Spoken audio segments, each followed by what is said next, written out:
ইসলাম ছাড়া অন্য কোনো ধর্ম আমরা গ্রহণ করব না, ঠিক কিনা বলেন? আল্লাহর কাছে অ্যাকসেপ্টেড রিলিজিয়ান একটা, সেটা ইসলাম। তো বিশ্বনবী সাল্লাল্লাহু আলাইহি ওয়াসাল্লাম মক্কাতে কিংবা মদিনাতে খুব পিসফুলি এক্সিস্ট করেছেন, যে কোনো ধর্মের সাথে মিলেমিশে চলেছেন। তার প্রমাণ আমরা যদি রাসূল সাল্লাল্লাহু আলাইহি ওয়াসাল্লামের বায়োগ্রাফির দিকে তাকাই, তাহলে দেখব তিনি মুশরিকদের সাথে পিস ট্রিটি করেছেন, শান্তি চুক্তি, পিস ট্রিটি, পিস এগ্রিমেন্ট। আপনারা হুদাইবিয়ার সন্ধির নাম শুনেছেন? আমার লালমনিরহাটের কলিজা টুকরা ভাইয়েরা, হুদাইবিয়ার সন্ধির নাম আপনারা শোনেন নাই? ষষ্ঠ হিজরিতে বিষ্ণু ইসা ইসলাম মুশরিকদের সাথে এই ট্রিটি করেছেন, চুক্তি। কাদের সাথে? মুশরিকদের সাথে। আমরা তো মুসলমান বসতে পারি না, আমরা দুই মুসলিম ভাই একসাথে বসে চা খেতে পারি না, গল্প করতে পারি না। বিষ্ণু ইসা ইসলাম মুশরিকদের সাথে ট্রিটি করেছেন, হুদাইবিয়ার সন্ধি। এই সন্ধির আগে মক্কা থেকে কেউ মদিনায় যেতে পারে না, মদিনা থেকে কেউ মক্কায় যেতে পারে না, কিন্তু এই সন্ধির পরে ট্রাফিক স্বাভাবিক হয়ে গেল। মক্কার লোকেরা মদিনায় আসতে পারে, মদিনার লোকেরা মক্কায় আসতে পারে। এটাকে বলে সুলহে হুদাইবিয়া, the peace agreement of Hudaibiya, শান্তি চুক্তি।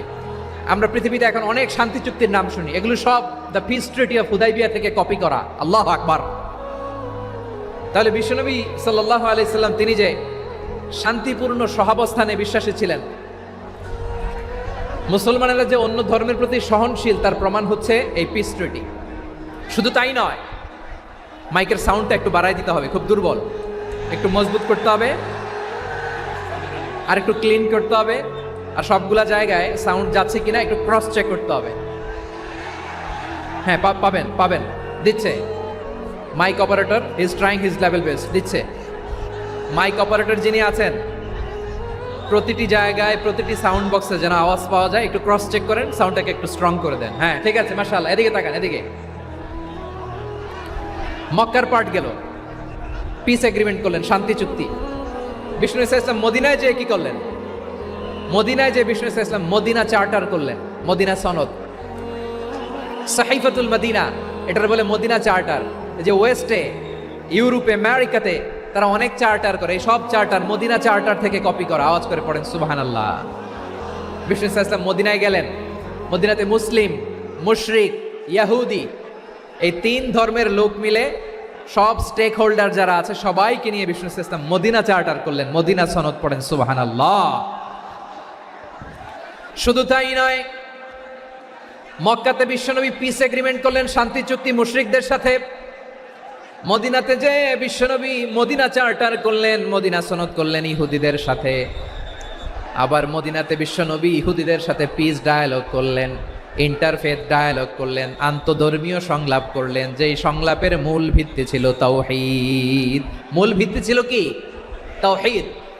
বিশ্বনবী ইহুদিদেরকে ডাকলেন, আহ্বান করলেন, কুল ইয়া আহলাল কিতাবি তাআলাউ ইলা কালিমাতিন সাওয়াইন বাইনানা ওয়া বাইনাকুম আল্লা না'বুদা ইল্লাল্লাহ ولا نشرك به شيئا ولا يتخذ بعضنا بعضا أربابا من دون الله فإن تولوا فقولوا اشهدوا بأننا مسلمون سبحان الله পড়েন।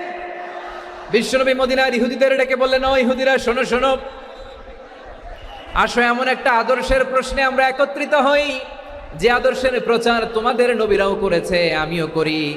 যে আদর্শের কথা তোমাদের পবিত্র ধর্মগ্রন্থগুলোতে আছে, আমার কোরআনেও আছে, সেটা হলো তাওহীদ। আমরা এক আল্লাহ ছাড়া কারো ইবাদত করব না, আল্লাহর সাথে কাউরে শরীক করব না, আল্লাহ ছাড়া কাউরে রব মানব না। পড়েন সুবহানাল্লাহ। তাহলে আমার প্রিয় লালমনিরহাটের ভাইরা, মদিনাতে যেয়ে তিনি মদিনা চার্টার করলেন, মদিনা সনদ, পিস ডায়ালগ করলেন, শান্তির সংলাপ, ইন্টারফেথ ডায়ালগ করলেন, আন্তধর্মীয় সংলাপ, যার ভিত্তি ছিল তাওহীদ। সুবহানাল্লাহ পড়েন। তাহলে অন্য ধর্মের প্রতি সব সময় ইসলাম সহনশীল, টলারেন্স। যদি আপনি দেখতে চান ইসলামের নবী বিশ্ব নবীর দিকে তাকান, ঠিক কিনা বলেন? আমরা তো সংখ্যালঘুদের রাইটস প্রোটেক্ট করার জন্য কত আইন বানাই, কত বৈঠক করি, কত সংবাদ সম্মেলন করি। বিষ্ণু সাল্লাল্লাহু আলাইহি ওয়াসাল্লাম সংখ্যালঘুদের রাইটসের ব্যাপারে, অধিকারের ব্যাপারে যে কথা বলেছেন, শুনলে আপনি অবাক হয়ে যাবেন। বিশ্বনবী বলেন, আলা মান যালামা মুআহাদান আও ইনতাকাসাহু আও কাল্লাফাহু ফাওকা তাআতিহি আও কাল্লাফাহু ফাওকা তাকাতিহি আও আখাযা মিনহু শাইআন বিগাইরি তিবি নাফসিন ওয়া আনা হাজিজুহু ইয়াউমাল কিয়ামা। খবরদার, জেনে রাখো, কেউ যদি কোনো সংখ্যালঘুর উপরে অত্যাচার করে, কোনো সংখ্যালঘুর প্রাপ্য থেকে যদি কেউ কাউকে ঠকায়, সংখ্যালঘুর উপর যদি কেউ কষ্ট দেয়, কোনো সংখ্যালঘুর সম্পদ যদি কেউ জোর করে কেড়ে নেয়, আমি কিয়ামতের দিন বিশ্বনবী ওই সংখ্যালঘুর পক্ষে আর ওই মুসলমানদের বিপক্ষে বাদী হয়ে দাঁড়াবো। সুবহানাল্লাহ বলতে পারলেন না? আল্লাহু আকবার। আপনি নামাজি, আপনি মুসল্লি, আপনি হাজী সাহেব, তাহাজ্জুদ পড়তে পড়তে কপালে দাগ ফেলে দিছেন, আপনার প্রতিবেশী হিন্দু, ভাবছেন আমার তো পাওয়ার আছে, ওর জমিটা দখল করি। বিশ্বনবী বলেন কিয়ামতের দিন ওই হিন্দুর পক্ষে তোর বিরুদ্ধে আমি বাদী হয়ে দাঁড়াবো। পৃথিবীর কোন ধর্মে এরকম স্টেটমেন্ট পাবেন? পাবেন?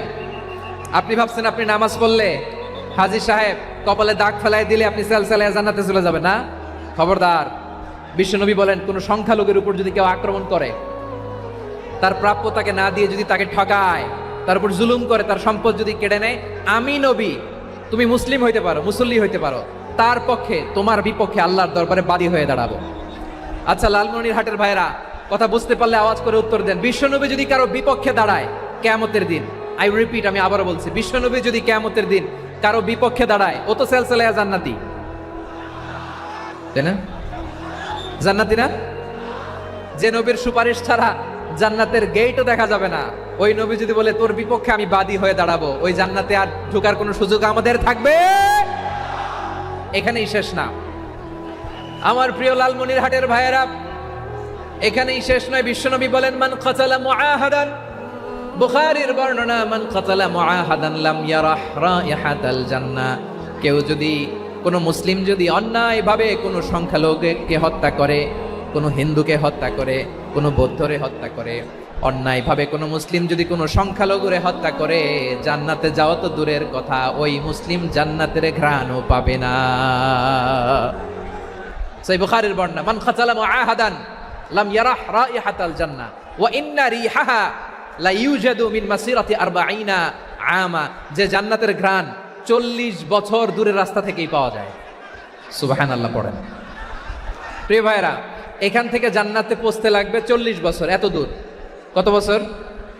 সবাই বলেন কত বছর? এখান থেকে জান্নাতে পৌঁছতে লাগবে 40 বছর। এত দূরে থাকতেই জান্নাতের ঘ্রাণ আপনার নাকে এসে ধাক্কা মারবে। বিশ্বনবী বলেন যে ব্যক্তি কোনো সংখ্যালঘুকে হত্যা করে, জান্নাতের ঘ্রাণ তো পাবেই, জান্নাতে তো ঢুকতে পারবেই না, জান্নাতের ঘ্রাণও তার নাকে লাগবে না। পড়েন নাউযুবিল্লাহ। তাহলে সংখ্যালঘুদের ব্যাপারে ইসলামে অধিকার দেয়া আছে না নাই? লালমনিরহাটের ভাইয়ের আওয়াজ করে বলেন, আমার সংখ্যালঘু হিন্দু ভাইদের রাইটস, অধিকার আমাদের ইসলামে প্রোটেক্টেড আছে না নাই? এখানেই শেষ না। বিষ্ণু ইসলাম আপনার অমুসলিম প্রতিবেশীর সাথে ভালো আচরণ করতে বলেছে। আমাদের হয় না এটা মুসলিম পাড়া, ওটা বৌদ্ধ পাড়া, হয় না? অনেক সময় হয় না এটা আমাদের মুসলিম পাড়া, ওইটা হিন্দু পাড়া, এরকম আছে না নাই? লালমনিরহাটে নাই না? আছে? হিন্দু যদি আপনার প্রতিবেশী হয় কি করবেন? ওরে কষ্ট দিবেন নাকি? কেন? ও তো হিন্দু, ও তো আমার আল্লাহরে ডাকে না, ওরে কষ্ট দিলে যায় যাবে না? খবরদার। বিষ্ণু ইসলাম বলেন মান কানা ইউমিনু বিল্লাহ ওয়াল ইয়াউমিল আখির ফালিউকরিম জারাহ। যে আল্লাহ বিশ্বাস করে আর আখিরাতে বিশ্বাস করে, সেজন্য প্রতিবেশীর সাথে ভালো আচরণ করে। সুবহানাল্লাহ। কলিজা জুড়ায় যায় না আমার নবীর কথাগুলো শুনলে? যে আল্লাহ বিশ্বাস করে, যে আখিরাতে বিশ্বাস করে, সেজন্য প্রতিবেশীর সাথে ভালো আচরণ করে। এখানে বলছে মুসলিম প্রতিবেশী বলছে, নামাজি প্রতিবেশী বলছে, আল্লাহওয়ালা প্রতিবেশী বলছে না। প্রতিবেশী আস্তিক হোক নাস্তিক হোক, প্রতিবেশী মুমিন হোক মুশরিক হোক, প্রতিবেশী হইলেই তার সাথে ভালো আচরণের দরকার আছে না নাই? আমার প্রিয় লালমনিরহাটের ভাইয়েরা, বিষ্ণু ইসলাম ওনার ইহুদি প্রতিবেশীদের দেখাশোনা করতেন। আওয়াজ না শোনা যাক, আমারও তো দেখা যায়, আমারও তো দেখা যায়। তাকায় থাকেন, তাকায় থাকলে সওয়াব হবে। কোরআনের কথা যেখান থেকে হয় এদিকে তাকায় থাকলেই বরকত। তাকায় থাকেন। জি জি, মাইক, আমি তো আর মাইক ঠিক করতে আসি না এদিকে, এই মাইক ঠিক করবো, ওই মাইক ঠিক করবো, ওদিকে পাইলট বলবে হুজুর চলে আসেন। জি বসুন, বসুন, মাশাআল্লাহ। হ্যাঁ, খুব শান্ত, ঠিক আছে। পুলিশ ভাইরা না খেয়ে দিনরাত আপনারা যাতে সুশৃঙ্খল একটা প্রোগ্রাম উপহার পান, এটাই চেষ্টা করতেছে, আপনাদেরকে কষ্ট দিতে আসে নাই। একটু একটু সহযোগিতা করেন। জি, মাশাআল্লাহ। হ্যাঁ, ঠিক আছে। আমার প্রিয় ভাইরা, প্রতিবেশী আস্তিক হোক নাস্তিক হোক, মুসলিম হোক হিন্দু হোক, তার সাথে ভালো আচরণ করতে হবে। বিষ্ণু ইসা ইসলাম ওনার ইহুদি প্রতিবেশীর বাসায় যেতেন। কোন প্রতিবেশী? ইহুদি। আওয়াজ করে বলেন, কোন প্রতিবেশী? ইহুদি। এক ইহুদি কিশোর বিষ্ণু ইসা ইসলামের খেদমত করতে, ইহুদি ছেলে আমার নবীর খেদমত করতো, তারা ছিল নবীর প্রতিবেশী। তো অনেক দিন হয় ইহুদি ছেলেটা আসে না। বিশ্বনবী খোঁজ দিলেন, ঘটনা কি? একটা ইহুদি ছেলে না আমার খেদমতে আসতো, ছেলেটা কই? খোঁজ নিয়ে জানলেন ছেলেটা অসুস্থ। বিষ্ণু ইসা ইসলাম ওই ইহুদির বাড়িতে চলে গেলেন ওই ছেলেটাকে দেখা করার জন্য, ভিজিট করার জন্য। সুবহানাল্লাহ পড়বেন না? গেলেন, যে দেখে ইহুদি ছেলেটা মুমূর্ষ, জান জান যায় যায় ভাব, বিছানায় পড়ে আছে, তার বাবা দাঁড়ানো। বিশ্বনবী তার মাথার পাশে বসলেন, মাথায় হাত বুলিয়ে দিলেন, আর ছেলেটাকে বললেন, আসলিম, হে ইহুদি ছেলে, আসলিম, ইসলাম ধর্ম গ্রহণ করো। তো ছোট্ট ছেলে ভাবে আমরা ইহুদি, এখন ইসলাম ধর্ম গ্রহণ করলে আব্বা যদি বকা দেয়, ফানাযারা ইলা ওয়াজহি আবি, ছেলেটা তার বাবার চেহারার দিকে তাকালো, দেখি আব্বা কি কয়। আব্বা যদি বলে তাইলে ইসলাম ধর্ম গ্রহণ করবে। ইহুদি ছেলেটা তার বাবার দিকে যখন তাকালো, ওর বাবা বলে, আতিয়া আবুল কাসিম, আবুল কাসিম যা বলে তাই করো। আবুল কাসেম হচ্ছে বিষ্ণু ইসা ইসলামের একটা কুনিয়াত, উপনাম। আমার রাসূলের বড় ছেলের নাম ছিল কাসেম। যেমন দেখবেন আমাদের এলাকায় কারো ছেলের বড় ছেলের নাম যদি হয় আব্দুল্লাহ, এরা আব্দুল্লাহর বাপ বলে ডাকে। কারো বড় মেয়ের নাম যদি হয় ফাতেমা, এরা কি ডাকে? ফাতেমার বাপ বলে না? তো বিষ্ণু ইসা ইসলামের বড় ছেলের নাম ছিল কাসেম। ইহুদি বাবা বলল, আতিয়া আবুল কাসেম, আবুল কাসেম যা বলে তাই শোনো, মানে মোহাম্মদ যা বলে তাই শোনো। এই কথা শুনে ছেলে সাহস পাইছে, ছেলে আবার পড়তে আরম্ভ করলো, আশহাদু আল্লাহ ইলাহা ইল্লাল্লাহ ওয়া আশহাদু আন্না মুহাম্মাদার রাসূলুল্লাহ, পড়েন আল্লাহু আকবার। বিশ্বনবীর আহ্বান শুনে ওই আহ্বানে সাড়া দিয়ে ইহুদি ছেলে শাহাদা পড়ে মুসলমান হয়ে গেল। তার হৃদয়টারে ইমানের নূর দিয়ে আলোকিত করে দিল কে? প্রিয় ভাইরা, এবার রাসূল সাল্লাল্লাহু আলাইহি ওয়াসাল্লাম বের হয়ে আসলেন ঘর থেকে, আর বললেন, আলহামদুলিল্লাহিল্লাযী আনকাযাহু মিনান নার, প্রশংসা সে আল্লাহর যে আল্লাহ জাহান্নামে চলে যাচ্ছিল প্রায় এমন একটা লোককে মুহূর্তের মধ্যে কালেমায়ে শাহাদাতের বদৌলতে জান্নাতি বানায় দিলেন। আওয়াজ করে পড়েন সুবহানাল্লাহ। এই হাদিস থেকে আমরা কি শিখলাম? What is the moral of the story? এক নম্বর স্টোরি হলো, প্রতিবেশী ইহুদি হোক হিন্দু হোক, যাবেন, সুসম্পর্ক রাখবেন, উপহার দিবেন, বিপদে পাশে দাঁড়াবেন, তাইলেই তো আপনাদের প্রতি, মুসলমানদের প্রতি তারা আকৃষ্ট হবে, ঠিক কিনা বলেন? আপনি যদি হিন্দুদের সাথে বৌদ্ধদের সাথে নাই মিশেন, নাস্তিকের কাছে নাই যান, তো ইসলামের সৌন্দর্যটা ওরা বুঝবে কেমনে? আমার অনেক হিন্দু পরিচিত ভাই আছে, ওরা আমাদের ইফতারির প্রোগ্রামে এসে একসাথে ইফতারি করে। অনেক মদখোর আমার সাথে বসে একসাথে ডিনার করে, হাফ প্যান্ট পরা, গলায় স্বর্ণের চেইন, হাতে স্বর্ণের ব্রেসলেট, আইসা আমার সাথে ডিনার করছে, আছে এরকম।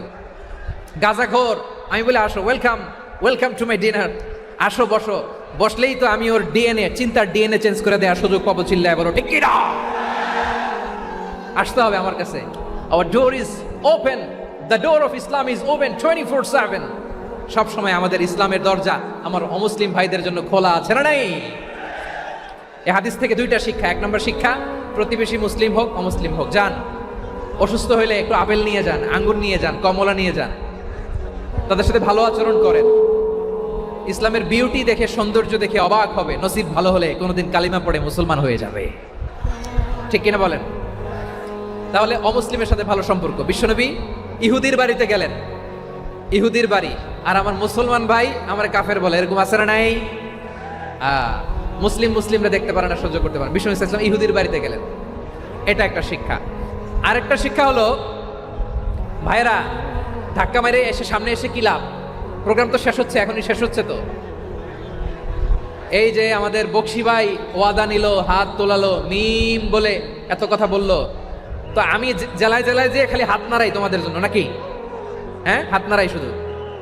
এই ধাক্কাইতে ধাক্কাইতে এদিকে এসে হাত নাড়াইতেছে, হয়েছে তো, দেখলাম তো, ঠিক আছে, মাশাআল্লাহ, অনেক সুশৃঙ্খল, অন্যান্য যে কোনো জেলার জন্য সুশৃঙ্খল। আমার দিকে তাকাও, আমার দিকে তাকাও, ঠিক আছে। এই যে দাঁড়িয়ে আছে, একটা ছেলে নড়ে না, দেখছেন? মাশাআল্লাহ মাশাআল্লাহ মাশাআল্লাহ। হ্যাঁ, এইভাবেই। আর কয়েকটা মজাদার কথা আছে, শোনো। এই হাদিস থেকে আমাদের শিক্ষা হলো, আমার প্রতিবেশী যেই ধর্মের হোক আমি সম্পর্ক রাখবো। অসুস্থ হলে যাব, কি বলেন ভাইরা? যাবেন না? যাবেন না আপনারা? আচ্ছা, 2 নম্বর শিক্ষা হলো, বিষ্ণু ইসা ইসলামের খাদেম ছিল ইহুদি। এতদিন খেদমত করলো, একদিনও বিশ্বনবী ওরা কালিমার দাওয়াত দেয় নাই। কারণ কি? বিশ্বনবী একটা ভালো সময়ের অপেক্ষা করতেছিলেন, প্রপার টাইমিং। দায়ীর কাজ হচ্ছে দাঈ ইলাল্লাহ, সে হচ্ছে সুযোগ সন্ধানী। দায়ী সুযোগ খোঁজে, কখন দাওয়া দিলে ব্যাটে বলে হবে, ঝোপ বুঝে কোপ মারে, ঠিক কিনা বলেন? বিষ্ণু ইসলাম ভালো সময়ের অপেক্ষা করতেছিলেন, দেখি ভালো সময় আসুক আসুক আসুক আসুক। আস্তে আস্তে এমন সময় আসছে, ছেলে এবার মুমূর্ষ। অসুস্থ ব্যক্তির হৃদয় অত্যন্ত নরম থাকে। হসপিটালে যখন কেউ যায়, তার হৃদয়টা বড্ড নরম থাকে, মৃত্যুর ভয়ে তার অন্তরটা নরম থাকে, ঠিক কিনা বলেন?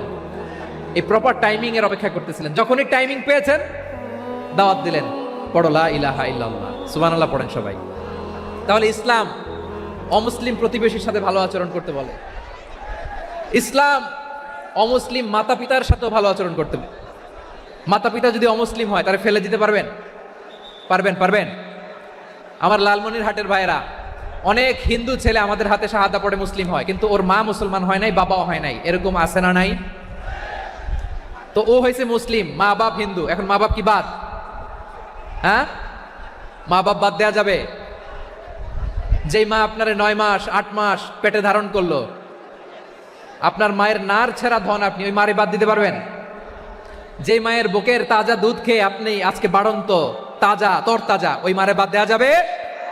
মায়ের এক ধারে দুধের দাম, কাটিয়া গায়ের চাম, পাপুষ বানাইলে ঋণের শোধ হবে না, এমন দরদি ভাবে কেউ হবে না আমার মা গো। মায়ের এক ধারে দুধের দাম, কাটিয়া গায়ের চাম, পাপুষ বানাইলে ঋণের শোধ হবে না, এমন দরদি ভাবে কেউ হবে না আমার মা গো, ঠিক কিনা? মাকে তো বাদ দেওয়া যায় না। وَقَضَى رَبُّكَ أَلَّا تَعْبُدُوا إِلَّا إِيَّاهُ وَبِالْوَالِدَيْنِ إِحْسَانًا। আল্লাহ বলে, অবধারিত 2টা ভার্ডিক্ট তোমাদের জন্য, এক আল্লাহর ইবাদত করবা আর মা বাবার প্রতি ইহসান করবা। আদেশটা কার? মা বাবার প্রতি ইহসান করতে হবে। আমার মা হিন্দু হোক, ভালো আচরণ করতে হবে, বৌদ্ধ হোক, ভালো আচরণ করতে হবে। আমার যে সমস্ত হিন্দু ভাইয়েরা মুসলিম হয়েছ, তোমাদের মা বাবা এখনো মুসলমান হয় নাই, তাদের সাথে ভালো আচরণ করতে হবে। আপনাদের খেদমত নিজে করতে হবে, অথবা খেদমতের ব্যবস্থা করা দিতে হবে।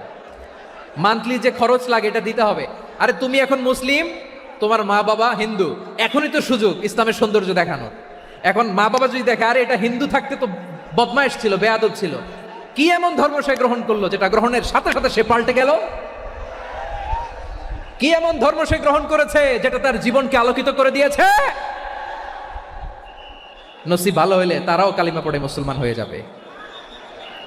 বিষ্ণু ইসলামের স্ত্রীর নাম ছিল আয়েশা রাদিয়াল্লাহু তাআলা আনহা, আবু বকর রাদিয়াল্লাহু তাআলা আনহুর মেয়ে। আবু বকর রাদিয়াল্লাহু তাআলা আনহুর আরেক মেয়ের নাম হচ্ছে আসমা। কি নাম? দুজনই আবু বকর রাদিয়াল্লাহু তাআলা আনহুর মেয়ে, আসমা আর আয়েশা। নাম দুটা কেমন লাগে? আসমা নামটা কেমন লাগে? আয়েশা নামটা কেমন লাগে? সবার ভালো লাগে নাই? নাম দুটো আপনাদের ভালো লাগে? লালমনিরহাটে অনাগত যদি কন্যা সন্তান হয়, যদি মনে চায় আসমা রেখে দিতে পারবেন, যদি মনে চায় আয়েশা রেখে দিয়েন। দেশে বিদেশে এয়ারপোর্টে রাস্তাঘাটে শুধু বলে, হুজুর একটা নাম দেন, আমার ছেলের একটা নাম দেন, মেয়ের একটা নাম দেন। তো আমার মনে আছে যশোরের আদ্দিনের মাহফিলে আমি 1-2টা নাম দিয়েছিলাম। আজকে লালমনিরহাটের এই প্রোগ্রামে কন্যা সন্তান যদি হয়, 2টা নাম দিলাম, আসমা কিংবা আয়েশা। ইনশাআল্লাহ পড়েন। দুজন বোন, এক মায়ের নাম, বাবা এক মা দুজন।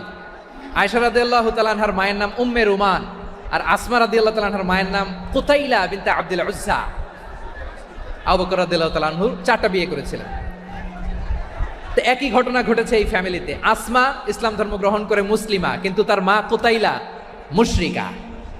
আই রিপিট, বোঝার জন্য আমি আবারও বলি, আসমা রাদিয়াল্লাহু তাআলা আনহা মুসলিমা, আর আসমার মা কুতাইলা, আওয়াজ করে বুঝে থাকলে বলেন, আসমার মা মুশরিকা। তার মানে মেয়ে মুসলিম, মা অমুসলিম। ভেজাল আছে না নাই? কিন্তু কুতাইলা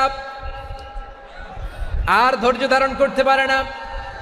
নার ছেড়া ধন, কলিজার টুকরা ধন, কলিজার টুকরা সন্তান আসমারে দেখতে বড্ড মন চায়। সাইয়েদনা আসমা রাদিয়াল্লাহু তাআলা আনহা মক্কা থেকে হিজরত করে মদিনায় চলে গেলেন। হুদাইবিয়ার পর যখন মক্কা মদিনার ট্রাফিক স্বাভাবিক হলো, মক্কার লোক মদিনায় যায়, মদিনার লোক মক্কায় আসে।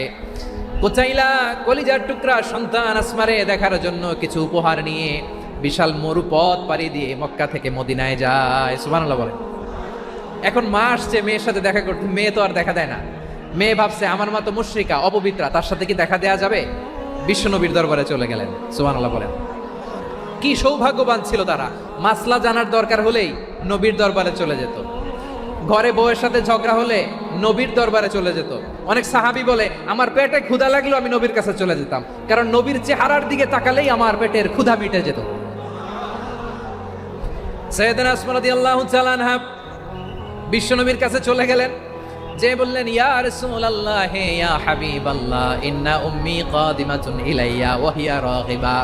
আমার মা মক্কা থেকে অনেক দূর মরুর পথ পাড়ি দিয়ে উপহার সামগ্রী নিয়ে মদিনায় আমার সাথে দেখা করতে এসেছে গো নবী। আমার জানতে বড্ড ইচ্ছে হয় আমি আমার মুশরিকা মায়ের সাথে একটু দেখা করতে পারবো কিনা। আফা আসিলুহা, আগে যেমনি আমি আমার মায়ের সাথে ভালো আচরণ করতাম, যেমনি আমি আমার মায়ের সাথে সদাচরণ করতাম গো নবী, এখন আমি মুসলিমা মা মুশরিকা, এখনো কি আগের মতো সদাচরণ করতে পারবো নাকি? বিশ্বনবী বললেন নাম সিলিহা, হ্যাঁ রে আসমা, অবশ্যই অবশ্যই, আগে ঠিক যেমন তুমি তোমার মায়ের সাথে ভালো আচরণ করতে এখনো তেমনি আগের মতো ভালো আচরণ করবা। আওয়াজ করে পড়েন সুবহানাল্লাহ। কি ইসলাম আমরা পেয়েছি, কত ব্রড মাইন্ডেড আমাদের ইসলাম, কত ওপেন মাইন্ডেড ইসলাম, কত ওপেন আপ করতে পারে, চিন্তা করতে পারেন। বিষ্ণু বললেন হ্যাঁ অবশ্যই, নাম সুলিহা, আগে যেমনি ভালো আচরণ করছো আসমা এখন ওই রকমই করো, পারলে আরো বাড়াই করো। সুবহানাল্লাহ বলেন। তাহলে আমার যে হিন্দু ভাইয়েরা হিন্দু বোনেরা ইমানের বদৌলতে দৌলতে আপনি ধন্য হয়েছেন, আপনার আম্মা আব্বা এখনো মুসলমান হয় নাই, তাদের জন্য দোয়া করেন, তাদের জন্য দোয়া করেন, আল্লাহ যেন তাদেরকেও ইমানের দৌলত দান করে। আমরা সবাই পড়ি আমিন, আরো জোরে পড়েন আমিন। এখন বলেন ইসলাম কি ন্যারো মাইন্ডেড রিলিজিয়ান না ব্রড মাইন্ডেড? লালমনিরহাটের যুবক ভাইরা আওয়াজ করো, ইসলাম কি ন্যারো মাইন্ডেড না ব্রড মাইন্ডেড? কতটা ব্রড মাইন্ডেড দেখেন। বিশ্বনবী সাল্লাল্লাহু আলাইহি সাল্লাম অমুসলিমরা যদি নবীকে উপহার দিত ওই উপহারও বিশ্বনবী গ্রহণ করতেন। সুবহানাল্লাহ পড়েন। আপনার অমুসলিম বন্ধু যদি উপহার দেয় সেটাও আপনি নিতে পারবেন, যেটা নেওয়া জায়েজ। কিন্তু আপনার বন্ধু যদি আপনার মদের বোতল দেয় নিতে পারবেন? হ্যাঁ, মদের বোতল দিলে পারবেন না। আপনার বন্ধু যদি আপনার পর্ক দেয়, পর্ক শুকরের গোশত মিশ্রিত কোনো খাবার, ওটা নিতে পারবেন না। হালাল যে কোনো জিনিস নিতে পারবেন। বিশ্বনবী সাল্লাল্লাহু আলাইহি ওয়াসাল্লাম অমুসলিমদের দেয়া হাদিয়া গ্রহণ করতেন। কেমন নবী ছিলেন, আমার নবীরে চিনে নেন, আমার নবীর অ্যাটিটিউড জেনে নেন। বিষ্ণু ইসা ইসলাম যখন কোনো জনপদে যেতেন 3টা অপশন নিয়ে যেতেন। প্রিয় ভাইয়ের আওয়াজ করে বলতে হবে, কোনো জনপদে গেলে আমার নবীর অপশন থাকতো কয়টা? আমার মতো 3 আঙ্গুল উঁচু করে দেখান আর বলুন আমার নবী কোনো জনপদে গেলে কয়টা অপশন নিয়ে যেতেন? 1 নম্বর অপশন আসলিম তাসলাম। নতুন এলাকায় গেলে বলতেন আসলিম তাসলাম, ইসলাম ধর্ম গ্রহণ করো, শান্তিতে থাকবা, আমার ভাই হয়ে যাবো, আমরা ভাই ভাই, ইসলাম মানো, আমরা ভাই ভাই। অপশন নাম্বার কত? 1। যদি বলে না ইসলাম মানবো না, ওকে, অপশন নাম্বার 2, মুসলিম হওয়ার দরকার নাই, লা ইকরাহা ফিদ্দিন, ইসলামে কোনো বাড়াবাড়ি নাই। খ্রিস্টান আছো থাকো, বৌদ্ধ আছো থাকো, ইহুদি থাকতে চাও থাকো, কিন্তু আমরা যেহেতু রিজিওনাল সুপার পাওয়ার, আমাদের আন্ডারে থাকো, ট্যাক্স দিয়া থাকো, এটা বলে জিজিয়া। আলেম যারা আছেন বুঝবেন এটা আরবিতে কি বলে, জিজিয়া। You pay us the tax, we will give you the security. তোমরা ট্যাক্স দিবা, আমরা সিকিউরিটি দিব, আমাদের আওতায় থাকবা, কেউ তোমাদেরকে আক্রমণ করতে পারবে না, আমরা নিরাপত্তা দিব। সুবহানাল্লাহ বলেন। এটা অপশন নাম্বার কত? আচ্ছা বুঝে থাকলে বলেন 1 নাম্বার অপশন কি ছিল? ইসলাম, ইসলাম মানো, শান্তিতে থাকবা, ভাই ভাই, আমরা ভাই ভাই। অপশন নাম্বার 2, ট্যাক্স দাও, আমরা নিরাপত্তা দিব, মুসলিম হওয়া লাগবে না। এখন 1 নাম্বারও মানে না, 2 নাম্বারও মানে না, মুসলিম হবো না, ভালো, খ্রিস্টান থাকো, ট্যাক্স দাও, আমরা সিকিউরিটি দিব না, এটাও মানি না। বিষ্ণু বলেন তাহলে তলোয়ার আমাদের আর তোমাদের মাঝে ফায়সালা করবে, মুসলিমও হবো না, ট্যাক্স দিবা, নিরাপত্তা দিব, আমাদের আমরা সুপার পাওয়ার, আমাদের আন্ডারে থাকবে এইটাও না, তাহলে তোমাদেরকে তো আমরা বিশ্বাস করতে পারি না। কখন না কখন বিশ্বাসঘাতকতা করো, কার সাথে মিলে হাত মিলাও, তলোয়ার আমাদের মাঝে ফয়সালা করবে। তখন তিনি জেহাদের সশস্ত্র সংগ্রামের ঘোষণা দিতেন। সুবহানাল্লাহ পড়েন। দেখেন পশ্চিমারা জেহাদকে এইভাবে চিত্রায়িত করে না। ওরা জেহাদ বলতে বোঝায় তলোয়ার, হাত কাটো গলা কাটো, না, জেহাদ সশস্ত্র সংগ্রাম 3 নম্বরে। অধিকাংশ ক্ষেত্রেই বিশ্বনবীর সুন্দর আচরণ দেখে, আরে আমার নবীর যে নুরানি চেহারা, অনেকে তো কেবল সিরেফ চেহারাটা দেখেই কালিমা পড়ে মুসলমান হয়ে গিয়েছে। যারা মুসলিম হয় নাই তারা তাদের ইসলামেই বলবৎ ছিল, ট্যাক্স দিয়ে ইসলামের আন্ডারে ছিল। যারা এটাও মানে নাই ওইটাও মানে নাই, তাদের বিরুদ্ধে জেহাদ। বিষ্ণু ইসলাম 7ম হিজরিতে যখন খায়বার বিজয়ের পরে ইসলাম রিজিওনাল সুপার পাওয়ার হিসেবে আত্মপ্রকাশ করলো, বিশ্বনবী চিঠি লিখলেন অন্যান্য সুপার পাওয়ারের কাছে। রাষ্ট্রীয় চিঠি লেখে এক রাষ্ট্রপ্রধান আরেক রাষ্ট্রপ্রধানের কাছে, ঠিক কিনা বলেন? জানেন না আপনারা? এই যে 24-এর ছাত্র নাগরিক অভ্যুত্থানে, এই অভ্যুত্থান যখন শুরু হয়, আমি তখন সাউথ আফ্রিকাতে একটা স্ট্যাটাস দিয়েছিলাম, কোটা নয় গোটা দেশ সংস্কার করা লাগবে। শুধু বাংলাদেশ নয়, সারা বিশ্বের বাংলা ভাষাভাষী লোকেরা এই আন্দোলনের সাথে সমর্থন তারা করেছে, এটাকে সাপোর্ট করেছে, তারা সমর্থন দিয়েছে। আমাদের ইউনাইটেড আরব আমিরাতের বাংলাদেশি ভাইয়েরা তারা সেখানে রাস্তায় নেমে এসেছিল, জানেন? ওইখানে ডেমনস্ট্রেশন করা যায় না, সেখানকার সরকার তাদেরকে যাবজ্জীবন দিয়েছিল। তখন আমাদের এই যে প্রধান উপদেষ্টা ডক্টর মোহাম্মদ ইউনূস সরাসরি G2G বলে, এটারে G2G, government to government, G2G, উনি চিঠি লিখলেন যে তাদেরকে, ইউর হাইনেস, এ সম্মানিত আমির, আপনি আমার এই চিঠির কারণে আমার সম্মানে এই 53 জন বাংলাদেশিকে মাফ করে দেন। এই চিঠির বদৌলতে বেকসুর খালাস পেয়ে গিয়েছিল আমাদের ভাইরা, জানেন না এই ঘটনা আপনারা? তাহলে গভর্নমেন্ট টু গভর্নমেন্ট চিঠি দেওয়া হয়। 7ম হিজরিতে বিষ্ণু ইসলাম সব সুপার পাওয়ারের কাছে চিঠি দিলেন, রোমান সম্রাটের কাছে, পারস্য অধিপতির কাছে, মিশরের অধিপতির কাছে, সবার কাছে চিঠি লিখলেন। চিঠির ভাষা ছিল এরকম, মিন মুহাম্মাদিন রাসূলিল্লাহ ইলা মুকাওকিস আযীমিল কিবত, মুহাম্মদ রাসূলুল্লাহর পক্ষ থেকে মিশরের বাদশার কাছে, আসলিম তাসলাম, ইসলাম মানো শান্তিতে থাকবা, সালামুন আলা মান ইত্তাবা আল হুদা, শান্তি তার জন্য যে হেদায়েতের অনুসরণ করে। সুবহানাল্লাহ পড়েন। তো এই চিঠি অনেকে ভালোভাবে রিসিভ করেছে, অনেকে এই চিঠি পাওয়ার পরে নবীর কাছে আবার ইন রিটার্ন উপহার পাঠিয়েছে। কি পাঠিয়েছে? উপহার। মিশরের বাদশাহ মুকাওকিস তিনি বিশ্বনবীকে বিশাল এক উপহারের ডালি পাঠিয়েছেন।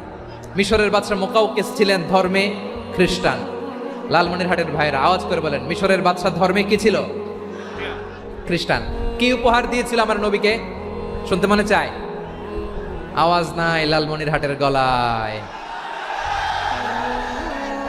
শুনতে মনে যায়? 1000 স্বর্ণ মুদ্রা, 1000 স্বর্ণ মুদ্রা। 2টা খ্রিস্টান দাসী, একজনের নাম মারিয়া বিনতে শামউন আল কিবতিয়া, আরেকজনের নাম সিরিন বিনতে শামউন আল কিবতিয়া। একজন খ্রিস্টান দাস 20 থান কাপড় জামা বানানোর জন্য, আমরা নবী যেন সেলাই করে জামা বানাতে পারে এজন্য 20 থান কাপড়, 20 থান ফাইন গার্মেন্ট, সুবহানাল্লাহ পড়বেন না?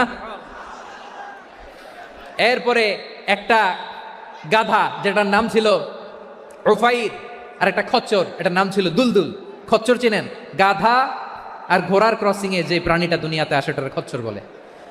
তো এই যে সুপার পাওয়ার খ্রিস্টান বাদশার কাছে নবী চিঠি লিখলেন, ওই খ্রিস্টান বাদশা আমার নবীকে উপহার দিল, বিশ্বনবী এই উপহারগুলো সানন্দে গ্রহণ করেছে। সুবহানাল্লাহ পড়বেন না? তাহলে অমুসলিম কেউ যদি আপনাকে উপহার দেয়, হালাল উপহার হলে আপনি গ্রহণ করতে পারবেন। অনুরূপভাবে পারস্যের বাদশাহ রোম সম্রাট বিশ্বনবীকে উপহার পাঠিয়েছেন, আমার নবী সবগুলো উপহার গিফট গ্রহণ করেছেন। সুবহানাল্লাহ বলেন। তাহলে প্রিয় লালমনিরহাট আওয়াজ করে বলুন, ইসলাম কি ন্যারো মাইন্ডেড রিলিজিয়ন না ব্রড মাইন্ডেড?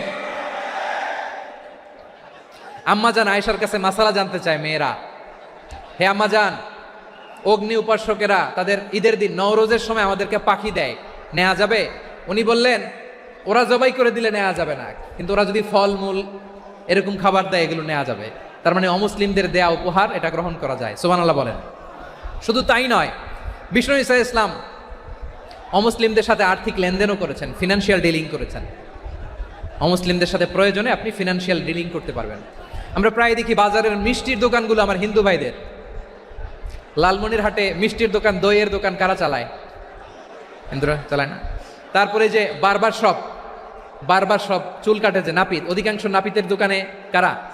আমার হিন্দু ভাইরা। তা আপনি চুল কাটতে পারবেন কিনা? পারবেন কিনা বলেন? পারবেন। তার দোকান থেকে দই মিষ্টি কিনতে পারবেন কিনা? হ্যাঁ, আমার মুসলিম ভাইয়ের দোকান থাকলে ওইটারে আমি বেশি প্রায়োরিটি দিব, ঠিক কিনা? কিন্তু যদি তাদের সার্ভিস নিতে চান, প্রোডাক্ট নিতে চান, পারবেন। তার দলিল সহিহ বুখারী, আম্মা জান আয়েশা রাদিয়াল্লাহু তাআলা আনহা বলেন, ইশতারা রাসূলুল্লাহ সাল্লাল্লাহু আলাইহি ওয়াসাল্লাম মিন ইয়াহুদিয়িন তুআমান ওয়া রাহানাহু দিরআহু মিন হাদিদ। রাসূল সাল্লাল্লাহু আলাইহি ওয়াসাল্লাম এক ইহুদির কাছ থেকে, কার কাছ থেকে? সবাই বলে নাই। কার কাছ থেকে? আমার নবী, পেয়ারা নবী এক ইহুদির কাছ থেকে জব কিনেছিল, জব, বার্লি, যেটা দিয়ে রুটি বানায়। ওই জবের দাম দেওয়া টাকা পয়সা নবীর কাছে ছিল না, ফলে নবী ওনার একটা পোশাকে মর্গেজ রেখেছিলেন, মর্গেজ, বন্ধক, যে এখন এটার দাম দিতে পারবো না, কয়েক কেজি বার্লি নিয়ে যাই আর বন্ধক হিসেবে আমার জামাটা রেখে গেলাম, যেদিন দাম দিব ওই দিন জামাটা ছুটাই নিয়ে যাব। সুবহানাল্লাহ পড়বেন না? বাকিতে নিছিলেন, বাকিতে। দিরআহু মিন হাদিদ, লোহার তৈরি বর্ম, মানে যুদ্ধের পোশাক, লোহা দিয়ে বানানো। বিষ্ণুনবী বললেন, কয়েক কেজি জব দাও, টাকাটা পরে দিব, এখন টাকা নাই, বন্ধক হিসেবে, মর্গেজ হিসেবে আমার জামা রেখে গেলাম, যখন টাকা দিব জামা ছুটাই নিব। আওয়াজ করে বলতে হবে সুবহানাল্লাহ। এ থেকে বোঝা গেল অমুসলিমদের সাথে ফিনান্সিয়াল ডিলিং করা যায়, অর্থনৈতিক লেনদেন করা যায়, কেনাবেচা করা যায়, প্রোডাক্ট কেনা যায়। এমনকি আমাদের মসজিদে নববীতে বারান্দায় আপনার একটা অটোমেটিক ফ্লাইং আমব্রেলা দেখছেন? সূর্য যখন বাড়ে মসজিদে নববীর বারান্দায় ইয়ার্ডের মধ্যে অটোমেটিক্যালি কিছু আমব্রেলা আছে, শাঁ করে খুলে যায়, আর সূর্যের তাপ লাগে না। আবার সন্ধ্যাবেলায় এই আমব্রেলাগুলো ওরা ক্লোজ করে ফেলে, দেখেন নাই না? দেখছেন? এই মসজিদে নববীকে সর্বোচ্চ উন্নত মানের কনস্ট্রাকশন ইনফ্রাস্ট্রাকচারে ডেভেলপ করার জন্য কর্তৃপক্ষ কিছু অমুসলিম ইঞ্জিনিয়ারের, ডিজাইনারের সহায়তা নিয়েছিল। সুবহানাল্লাহ বলেন। কোন দলিলের ভিত্তিতে? এই দলিলের ভিত্তিতে যে বিষ্ণু ঈসা ইসলাম অমুসলিমদের সাথেও লেনদেন করেছেন। আওয়াজ করে বলতে হবে আল্লাহু আকবার। শুধু তাই নয়, ইন কেস অফ ইমার্জেন্সি, প্রয়োজনে ইসলামের খাতিরে, ইসলামকে সামনের দিকে এগিয়ে নিয়ে যাওয়ার জন্য অমুসলিমদের সাপোর্ট নেওয়া জায়েজ আছে। সুবহানাল্লাহ বলেন। অমুসলিমদের সাপোর্ট নেয়া, তাদের থেকে অর্থ নেয়া, পলিটিক্যাল সাপোর্ট, পলিটিক্যাল অ্যাসাইলাম নেওয়া জায়েজ আছে। আমাদের অনেক বিশ্ববরেণ্য দায়ীরা আমেরিকায় অস্থায়ীভাবে অ্যাসাইলাম নিয়ে থাকে, নিজের দেশে গেলে ফাঁসিতে ঝুলাই দিবে। যুগ যুগ ধরে দায়ীদের উপর এরকম অত্যাচার আর নির্যাতন আছে না নাই?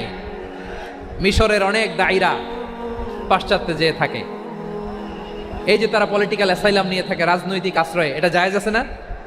এটা যে জায়েজ আছে তার প্রমাণ স্বয়ং বিশ্বনবী সাল্লাল্লাহু আলাইহি ওয়াসাল্লাম পলিটিক্যাল সাপোর্ট নিয়েছিলেন অমুসলিমদের কাছ থেকে। সুবহানাল্লাহ বলেন।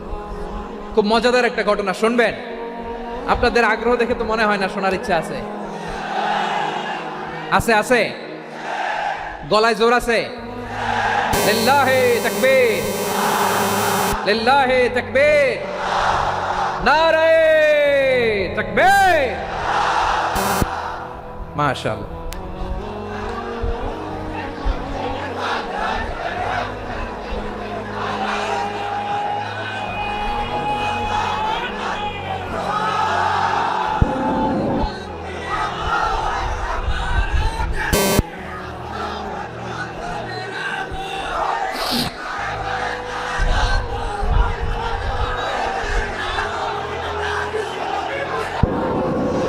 মাশাআল্লাহ, মাশাআল্লাহ।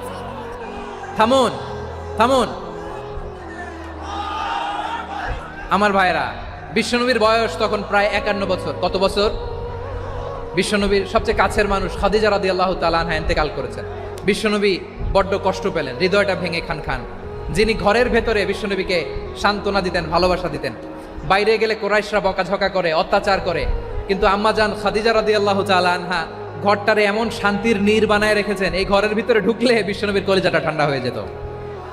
এজন্য রব্বুল আলামিন বলেন, খাদিজা, ও আমার বান্দি খাদিজা, জান্নাতে এমন স্পেশাল একটা ঘর আমি তোমার জন্য রেডি করে রেখেছি। ওই ঘরের মধ্যে কোনো আওয়াজ নাই, ওই ঘরের মধ্যে কোনো নয়েজ নাই, ওই ঘরে কোনো বিশৃঙ্খলা নাই।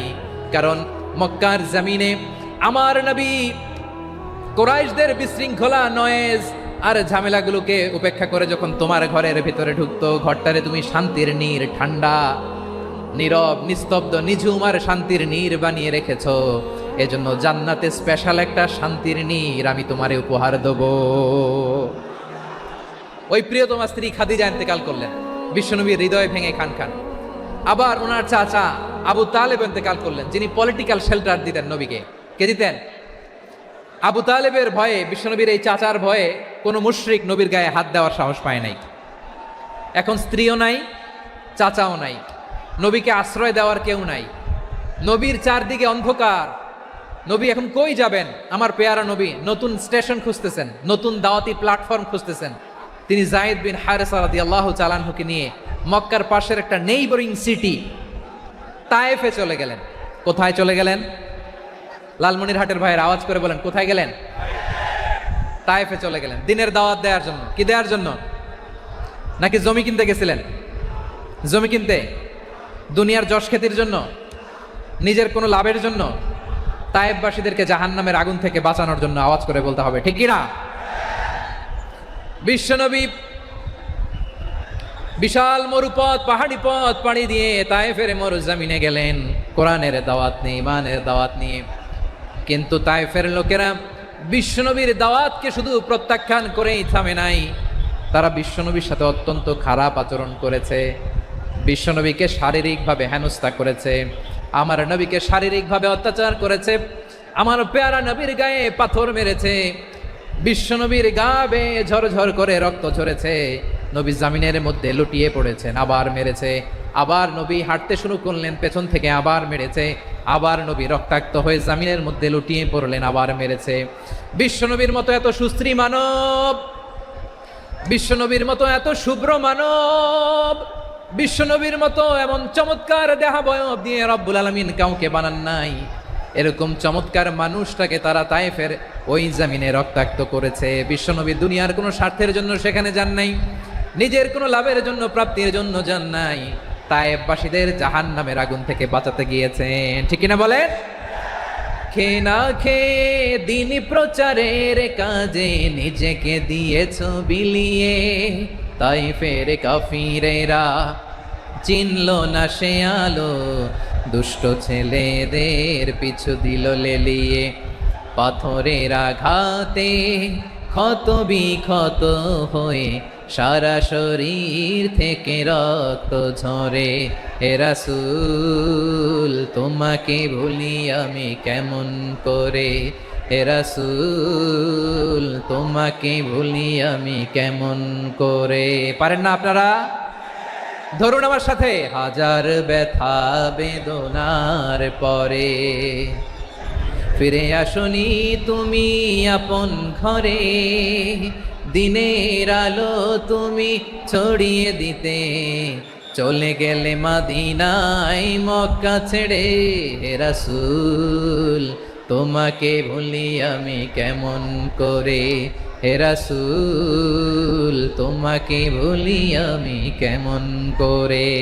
ঠিক কিনা বলে? প্রিয় ভাইরা, তায়েফের ছেলেরা নবীকে রক্তাক্ত করলো। আমার নবী কই যাবে? কই যাবে? মক্কায় জায়গা নাই, তায়েফে জায়গা নাই।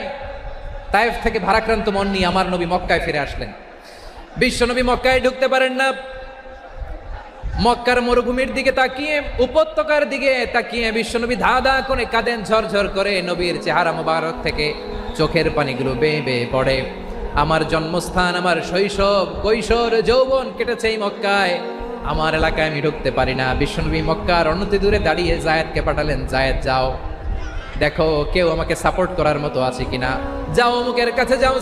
জায়েদ গেলেন, তারাও প্রত্যাখ্যান করে ফিরিয়ে দেয়। বিশ্বনবী বললেন যাও অমুক লোকের কাছে যাও, তিনিও প্রত্যাখ্যান করে ফিরিয়ে দিলেন। কেউ বিশ্বনবীকে আশ্রয় দিতে রাজি হয় না।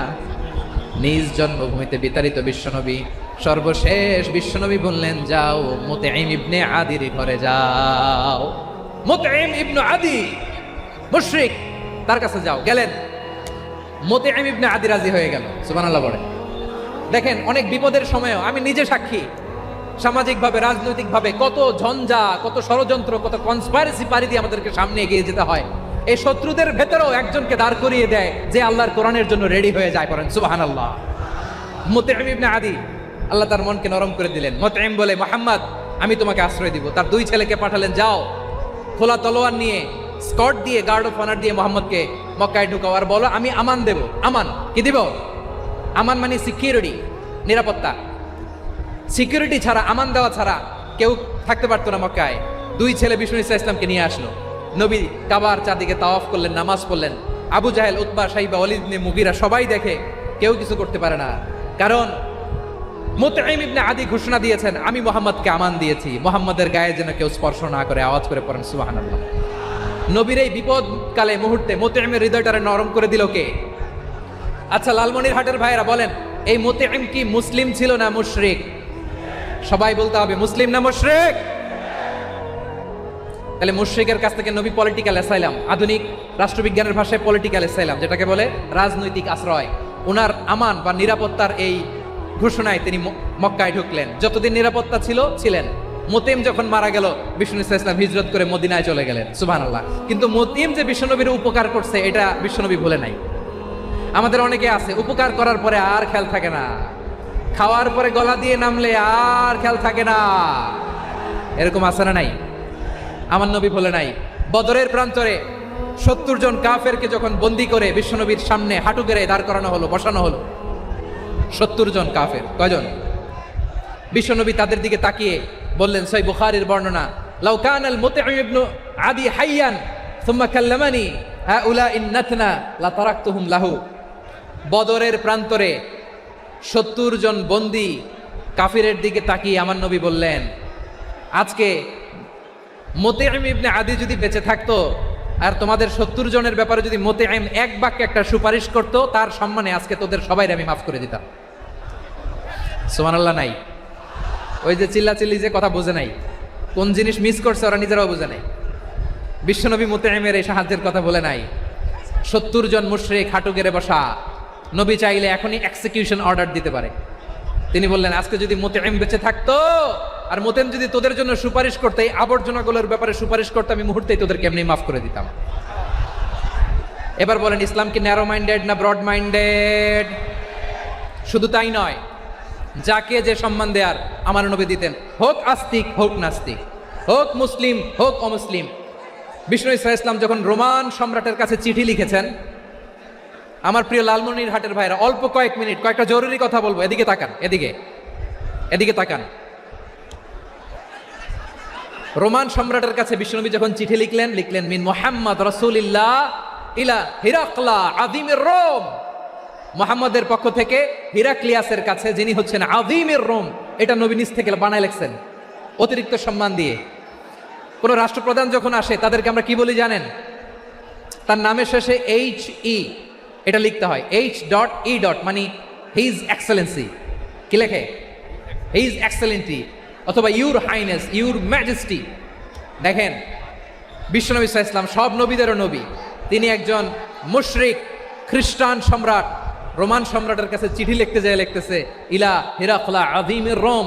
হিরাক্লিয়াসের কাছে আমার চিঠি, যিনি রোমের আযীম, হিজ হাইনেস, মানে রোমের অনেক সম্মানিত এক বাহাদুর। আওয়াজ করে বলেন সুবহানাল্লাহ। তার মানে যাকে যে সম্মান দেয়ার এটা বিশ্বনবী দিতেন। এমনকি যেই ইহুদিরা ভালো ছিল, এই ইহুদিদেরও প্রশংসা করেছেন বিশ্বনবী মুহাম্মদুর রাসূলুল্লাহ সাল্লাল্লাহু আলাইহি ওয়াসাল্লাম। এক ইহুদির প্রশংসা করেছেন বিশ্বনবী। ইহুদির কার? আমি তো আমার ভাইয়ের প্রশংসা করি না, আমি তো এক আলেম আরেক আলেমরে স্পেস দেই না, আমি তো এক দায়ী আরেক দায়ীর সাথে বসতে চাই না। আমার নবী ইহুদির প্রশংসা করে। কার প্রশংসা? ওই ইহুদির নাম ছিল মুখাইরিক। সিরাত গ্রন্থ ঘাটলে পাবেন। তিনি বলেছেন, মুখাইরিক খাইরু ইয়াহুদ, মুখাইরিক is the best of the Jews. জুইসদের মধ্যে সে সবচেয়ে ভালো। কেন প্রশংসা করলেন তার? এর কারণ মদিনা চার্টারে কথা ছিল সব ধর্মের মুসলিম, মুশরিক, ইহুদিরা মিলে মদিনাকে রক্ষা করবে। কিন্তু 3য় হিজরিতে যখন উহুদের যুদ্ধ শুরু হলো, সবার কথা ছিল যেই আক্রমণ করে আমরা মদিনাকে বাঁচাবো। কোন শহরকে বাঁচাবো? মদিনাকে। কিন্তু কুরাইশরা যখন অ্যাটাক করলো, ইহুদিরা আর আসে না, ইহুদিরা আর বেরোয় না। বিষ্ণু বললেন, ওহে ইহুদিরা, তোমরা না চুক্তি করলে আমার সাথে যে মদিনা বাঁচাতে সবাই ঝাঁপিয়ে পড়বো, আসো। একটা ইহুদিও বেরোয় না, কেউ আসে না সেদিন, একজন ছাড়া। তার নাম মুখাইরেক। তার নাম কি? মুখাইরেক বাহাদুরের মতো ঘোর সাওয়ার হয়ে বেরিয়ে গেলেন এবং বললেন, গোটা ইহুদি সাম্রাজ্যের একজনও যদি না আসে, আমি মুখাইরেককে কেউ ঘরে আটকে রাখতে পারবে না। বেরিয়ে আসলেন, এসে বললেন, আমি মুহাম্মদের পক্ষে যুদ্ধ করব। আমি মারা গেলে আমার সম্পদ আমার উত্তরাধিকারীরা পাবে না, আমার সম্পদ তোমরা মুহাম্মদকে দিয়ে দিবা। সুবহানাল্লাহ বলেন। উহুদের ময়দানে 70 জন মুসলমান শহীদ হলো। এই ইহুদি সেও মুসলমানের পক্ষে যুদ্ধ করে নিহত হলো। সুবহানাল্লাহ বলেন। মুসলিমদের লাশ যখন নিয়ে আসা হলো, এই মুখাইরিকের লাশও নিয়ে আসা হলো। মুসলিমদের লাশের পাশে মুখাইরিকের লাশ দেখে বিশ্বনবী মুখাইরিকের প্রতি অনেক খুশি হলেন। আর বিশ্বনবী খুশি হয়ে বললেন, মুখাইরিক খয়রু ইয়াহুদ, মুখাইরিক যদিও তুমি ইহুদি, তারপরে তুমি সব ইহুদিদের মধ্যে সেরা ইহুদি। পড়েন সুবহানাল্লাহ। আমার নবী ইহুদিকেও সম্মান দিতে কার্পণ্য করে নাই। আওয়াজ করে বলেন আল্লাহু আকবার। প্রিয় ভাইরা, এবার সর্বশেষ আওয়াজ করে বলেন, ইসলাম কি ন্যারো মাইন্ডেড নাকি ব্রড মাইন্ডেড? সবাই বলেন ন্যারো মাইন্ডেড না ব্রড মাইন্ডেড? এজন্য অমুসলিম হইলেই তারা আমাদের শত্রু নয়। শত্রু কারা? এই লালমনিরহাটের ভাইয়েরা শোনেন, শত্রু কারা? যে সমস্ত অমুসলিম আমাদেরকে নিশ্চিহ্ন করে দিতে চায়, যে সমস্ত অমুসলিম আমাদের ভূখণ্ড থেকে আমাদেরকে তাড়িয়ে দিতে চায়, যে সমস্ত অমুসলিম আমার ধর্ম নিয়ে তুচ্ছতাচ্ছিল্য করে চিল্লায় বলেন ঠিক কিনা, তারা আমাদের শত্রু। সাধারণ অমুসলিমরা আমার শত্রু নয়। এই যে হিন্দুরা থাকে এরা আমার ভাই, বৌদ্ধরা আমার ভাই, খ্রিস্টানরা আমার ভাই, ইহুদিরা আমার ভাই। তারা দিনই ভাই নয়, তারা মায়ের পেটের ভাই নয়, তারা মানবিক দিক থেকে ভাই। ও মানুষ, আমিও মানুষ। ইসলাম মানুষকে সম্মান করে, চিল্লায় বলো ঠিক কিনা। যারা আমাদের অস্তিত্বকে নিশ্চিহ্ন করতে চায়, যারা আমাদের ভূখণ্ডকে দখল করতে চায়, যারা আমাদেরকে নিয়ে মকারি করে, ফান করে, টিটকারি করে, আমার ধর্ম নিয়ে খেলা করে, তাচ্ছিল্য করে, ওদের বিরুদ্ধে আমাদের জিহাদ। সাধারণ মুসলিম আমাদের শত্রু নয়। আপনি জানেন নিউ ইয়র্কে, আমি তো নিউ ইয়র্কে ছিলাম অনেকদিন, ওখানে ফিলিস্তিনিদের পক্ষে যখন আমরা মিছিল করেছি, অনেক ইহুদি আমাদের সাথে মিছিলে দাঁড়িয়েছে। কারণ ওরাও জানে এই ভূখণ্ড ফিলিস্তিনিদের ভূখণ্ড। আওয়াজ করে বলো লালমনিরহাট ঠিক কিনা। ইসরায়েলের রাজধানী খোদ তেল আবিবে অনেক ইহুদিরা বেঞ্জামিন নেতানিয়াহু তার বিরুদ্ধে মিছিল করেছে। তো তারা কি আমাদের শত্রু? না। অনেক খ্রিস্টান আমাদের সাথে আমাদের স্বার্থ রক্ষায় আমাদের পাশে দাঁড়িয়েছে। খেয়াল রাখবেন, হিন্দু আর হিন্দুত্ববাদ এক নয়, ইহুদি ধর্ম আর জায়নিজম এক নয়। জায়নিজমের বিরুদ্ধে আমাদের সংগ্রাম, আমাদের জেহাদ। চিল্লায় বলেন ঠিক কিনা। এই যে ফিলিস্তিনের ভাইয়েরা, তারা তাদের স্বাধীনতা সংগ্রামের জন্য লড়াই করছে, করে যাচ্ছে, আমরা এটাকে সমর্থন জানাই। চিল্লায় বলো ঠিক কিনা। কাশ্মীরের ভাইয়েরা স্বাধীনতার জন্য সংগ্রাম করছে, আমরা সেই সংগ্রামকে সমর্থন জানাই। আওয়াজ করে বলো ঠিক কিনা। যারাই আমাদের ইসলামকে নিশ্চিহ্ন করতে চায় তাদের বিরুদ্ধে আমাদের সংগ্রাম। আওয়াজ করে বলতে হবে ঠিক কিনা। ওই সমস্ত দুর্বৃত্তদের সাথে আমাদের কোনো সম্পর্ক নাই। আমরা যদি ঐক্যবদ্ধ থাকতে পারি, ওই দুর্বৃত্তরা চান্স পাবে না। আমরা ঐক্যবদ্ধ থাকতে রাজি আছি। লালমনিরহাটের ভাইয়েরা, আমরা ঐক্যবদ্ধ থাকলে ওই দুর্বৃত্তদের কালো হাত ভেঙে দিতে আমাদের সময় লাগবে না। তাদের কালো হাত ভেঙে দিতে রাজি আছে মুসলমান? কারা কারা রাজি? দু হাত তুলে দেখাও।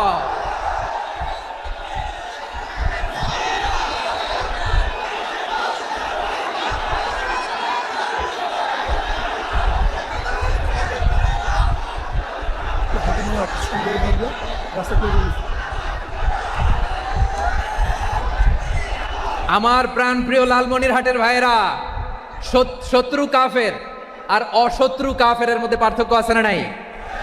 আবু তালেবও মুশরিক, আবু জাহেলও মুশরিক, কিন্তু দুই মুশরিকে পার্থক্য আছে না নাই? আবু তালেব নবীর চাচা, মুশরিক, মারা গিয়েছে মুশরিক অবস্থায়, কিন্তু আজীবন আমার নবীকে আগলে রেখেছে, আমার নবীকে সাপোর্ট করেছে, ভালোবেসেছে। আবু জাহেলও মুশরিক, মারা গিয়েছে মুশরিক হিসেবে, আজীবন আমার নবীর বিরুদ্ধাচারণ করেছে। আবু জাহেলের শক্তি, সামর্থ্য, স্ট্র্যাটেজি, প্ল্যান সব আমার নবীর বিরুদ্ধে ছিল। এই আবু জাহেলের কারণে একটা দিন শান্তিতে আমার নবী মক্কায় ঘুমাতে পারে নাই। চিল্লায় বলেন ঠিক কিনা। এজন্য রাব্বুল আলামিন বলেন, লা ইয়ানহাকুমুল্লাহু আনিল্লাযীনা লাম ইউকাতিলুকুম ফিদ-দীনি ওয়া লাম ইখরিজুকুম মিন দিয়ারিকুম আন তাবাররুহুম ওয়া তুকসিতু ইলাইহিম ইন্নাল্লাহা ইউহিব্বুল মুকসিতিন। আল্লাহ বলে, গোলামেরা শোনো শোনো, যে সমস্ত অমুসলিম তোমাদের সাথে ধর্মযুদ্ধে লিপ্ত হয় না, তোমাদের বিরুদ্ধে যে সমস্ত অমুসলিম অস্ত্র ধরে না, যে সমস্ত অমুসলিম তোমাদেরকে তোমাদের জন্মস্থান থেকে, ভূখণ্ড থেকে তাড়িয়ে দেয় না, তাদের সাথে ভালো আচরণ করতে আমি আল্লাহ নিষেধ করি নাই, তাদের সাথে সদাচরণে কোনো নিষেধাজ্ঞা নাই, বরং তাদের সাথে সদাচরণ করো, এটাই আমি আল্লাহ চাই। তাহলে আমার যে অমুসলিমরা আমাদের সাথে শত্রুতা করে না, তুচ্ছতাচ্ছিল্য করে না, আমাদের ভূমি থেকে আমাদেরকে উচ্ছেদ করতে চায় না, আমাদের বিরুদ্ধে অস্ত্র ধরে না, ওই অমুসলিম ভাইদের সাথে আমাদের কোনো দ্বন্দ্ব আছে? কোনো বিরোধ আছে? বরং আছে ভালোবাসা। বরং আছে কি? এই ভালোবাসা দিয়েই আমরা বিশ্ব জয় করবো। রাজি আছো মুসলমান? আমাদের পুঁজি ভালোবাসা। আমাদের পুঁজি কি? এবার আওয়াজ করে বলেন আমার এই পুরো আলোচনা থেকে the religious co existence, peaceful co existence, শান্তিপূর্ণ সহাবস্থান, কমিউনাল হারমোনি, এই সাম্প্রদায়িক সম্প্রীতি, এই আলোচনা থেকে কি বুঝলেন? ইসলাম কি ন্যারো মাইন্ডেড না ব্রড মাইন্ডেড? এই ব্রড মাইন্ডেড হৃদয় নিয়ে ভালোবাসা দিয়ে আমরা বিশ্ব জয় করতে চাই। রাজি আছেন? আল্লাহ কবুল করুক। আমরা সবাই পড়ি আমিন। লালমনিরহাটের জেলা স্টেডিয়ামে আমার প্রিয় মায়েরা বোনেরা, আপনাদের জন্য একটা হাদিস বলে শেষ করব। বিশ্বনবী বলেন, আমার মায়েরা খেয়াল করে শুনুন, বিশ্বনবী আপনাদের উদ্দেশ্য করে বলেন, আল মারআতু ইযা সাল্লাত খামসাহা ওয়া সামাত শাহরাহা হাফিজাত ফুরুজাহা আতাআত বা'লাহা ফালতাদখুল মিন আইয়ি আবওয়াবিল জান্নাতি শাআত। বিশ্বনবী বলেন, ও রমণীরা, ও নারীরা, যে সমস্ত নারী এই 4টা কাজ করবে, এই 4টা কাজের গ্যারান্টি দিবে, তাদেরকে জান্নাতের 8টা দরজার গ্যারান্টি দেয়া হবে। কি 4টা কাজ? 1 নম্বর, আল মারআতু ইযা সাল্লাত খামসাহা, যে নারী 5 ওয়াক্ত নামাজ পড়ে। কি করে? জেলা স্টেডিয়ামে অবস্থানরত আমার নারীরা বোনেরা, বিশ্বনবী আপনাদেরকে 4টা কাজের কথা বলেছেন, খুব বেশি না, 4টা করলে 8 জান্নাতের দরজা সব খোলা। কোনটা দিয়ে যাবেন? যেটা দিয়ে মনে চায়। 1 নম্বর 5 ওয়াক্ত নামাজ। আমার বোনেরা জোহরের নামাজ পড়তে পড়তে এটা আসরে নিয়ে যায়, আসর পড়তে পড়তে এটা মাগরিবে নিয়ে যায়, এরকম আসরা নাই? লালমনিরহাটে হয়তো নাই। আমার বোনেরা এটা করবেন না। ইন্নাস সালাতা কানাত আলাল মুমিনিনা কিতাবাম মাওকুতা, সময় মতো পড়বেন। সামাত শাহরা, রমাদানের রোজাগুলো রাখবেন। হাফিজাত ফুরুজাহা, যে নারী তার চরিত্রকে হেফাজত করে, তার প্রাইভেট হেফাজত করে, তার লজ্জাস্থান হেফাজত করে। ও মায়েরা, আপনার এই গর্ভ যে কত দামি আপনি জানেন না। আপনার এই গর্ভ থেকে জন্মাবে আগামীর সালাহুদ্দিন আল আইয়ুবী। আপনার গর্ভ থেকেই জন্মাবে ইমাম আল মাহদি আল মুনতাজার। আপনার পেট থেকে জন্মাবে আবু সাইদের মতো বীর সৈনিক। আপনার পেট থেকে জন্মাবে মুগ্ধের মতো বীর মুজাহিদ। আপনি জানেন না কে আসবে আপনার পেট থেকে। সময়টাকে কাজে লাগান, ইসলামকে বুঝেন, মানেন, আমাদের ইসলামিক লেকচারগুলো শোনেন, আমরা যে বার্তাগুলো, ইনস্ট্রাকশনগুলো, দিক নির্দেশনাগুলো আপনাদের খেদমতে রাখি, এগুলো মেনে চলুন। আপনিই পারেন আপনার ঘরটাকে জান্নাতের টুকরা বানাতে। একটা family, it's a very big institution and you are the MD, the managing director of this institution. চিল্লায় বলেন ঠিক কিনা? চাইলেই পারেন ঘরটারে জান্নাতের টুকরা বানাতে।